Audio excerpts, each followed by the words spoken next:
Welcome back, everyone. Today we're going to be going over the last game that makes it into my top 20 games of all time. That game is Dark Cloud 2.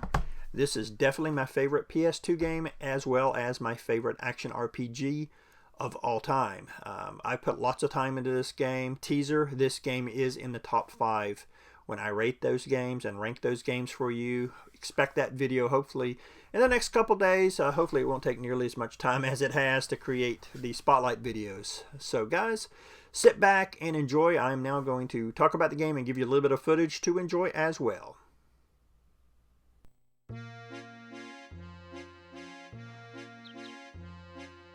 Dark Cloud 2 was released in North America in 2003 by Level 5.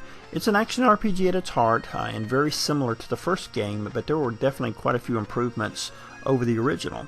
As you can tell, the biggest is its graphics. They decided to do cel shading, and I think the game looks absolutely amazing, especially for a PS2 game. They also use cel shading in a couple of their later games as well, Rogue Galaxy and Dragon Quest VIII, which I think the games are just a little bit better than this one since it became first. Another big improvement was the breaking of weapons. In the original, when a weapon broke, it was gone for good. In the sequel, all you have to do is use some repair powder and the weapon is as good as new. I put over 100 hours in this game before completing it. Some of my fondest memories in the early 2000s was playing this game. I actually got the strategy guide. My roommate at the time would sit on the couch with me. He was kind of my navigator, telling me where to go and what to do just so I wouldn't miss anything, and I was the one that actually got to play the game. Wasn't really ever good at these kind of games, you know, the action RPGs, but God, I absolutely loved playing this one. I've looked it up, and to complete just the story in this game is about 52 hours, but to complete everything is about 142 hours. So guys, this game right now costs between $35 and $40. I still think it is an absolute great deal to pick this game up, just because of how much time you can actually put into this game. There was actually also quite a few other things you could do in the game as well. As you can see here, I'm actually fishing. I did a lot of that in this game when my roommate wasn't around. There's also something you can play called Sphera, which is kind of a mini golf game when you complete a dungeon. One nice thing is if you didn't really want to do it, you could just skip it and continue on. And of course I have to mention, just like the original game, there was a kind of city building portion in the game as well. Basically, there were geostones in the dungeons that you would find, and once you found a few, you could go back and enter what was called a georama mode, where you could actually lay out basically the village any way you want. And that's kind of how you would continue the story as well. As you found more pieces, some of the villagers would show up and you could talk to them, and it would basically continue the story. And of course, you know, I had to show you a little bit of the dungeon and how actually the game plays. This is the actual the last dungeon after you beat the game, kind of the bonus dungeon. One really interesting thing about this game is your character doesn't actually level. You actually level up the weapons. They become more powerful as you level them up, and you can also combine the weapons to create new ones as well.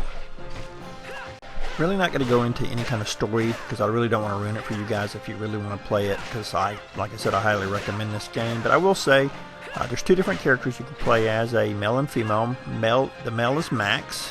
He starts with a wrench and a gun basically as his melee and range weapon, and Monica uses a sword and a bracelet. The bracelet's kind of the range weapon. It's almost like a spellcaster, and of course the sword's her melee weapon. It's also worth mentioning that the game has an amazing invention system that Max, basically he goes around and takes photographs, and he uses those photographs and combines them into blueprints. And if he has the right amount of items, he's able to create all kinds of different things. One is a basically customizable robot that he actually rides inside of, which is pretty dang cool. So there you go, guys. This is, as I said earlier, definitely in my top 5 games of all time.